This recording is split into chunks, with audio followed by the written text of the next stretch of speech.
আমার মতো অনেকেরই একটা সাংঘাতিক মনের সমস্যা হলো মন যে কোনো কষ্টদায়ক ঘটনা বারবার রিপিট করতে থাকে। অর্থাৎ কারো সাথে ঝগড়া হলো, কেউ বাজে কথা বলল, বা কেউ আমায় ছেড়ে চলে গেল, কানেকশন বন্ধ করে দিল, বা কোনো দুর্ভাগ্যজনক অ্যাক্সিডেন্ট যখন ঘটলো তখন আমরা কষ্ট পেলাম, ব্যথা পেলাম, বাট সেই ঘটনাটা মন সারাদিনে 100 বার পুনরাবৃত্তি ঘটিয়ে আবার আমাদের কষ্ট দেয়। অর্থাৎ শরীরের কোনো অংশে কেটে গেল, ব্যথা লাগলো, তখন ব্যথা পেলাম, শান্তি হলো না, সারাদিনে সেই ঘটনাটা বারবার ভেবে ভেবে আমরা আবার ব্যথা পাবো। অথচ যে বা যারা কষ্ট দিল তারা বেমালুম ভুলে গিয়ে নিশ্চিন্তে জীবনযাপন করে।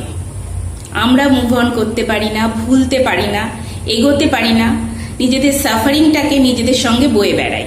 এর ফলে যে কোনো কাজে কনসেন্ট্রেশনের খুবই অসুবিধা হয়। আজ থেকে আমরা মনের সাথে চুক্তি করে নেব, মনকে কোনোভাবেই সুযোগ দেব না পাস্ট যে কোনো ইনসিডেন্ট ভাবার।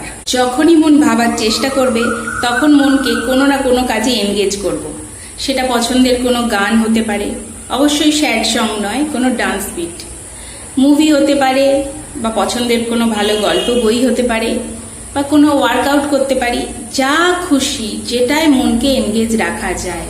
পাস্টের কোনো কষ্টদায়ক অনুভূতি আমরা নিজের সাথে বয়ে বেড়াবো না, শুধুমাত্র প্রেজেন্টকেই এনজয় করব। Let's try. টাটা।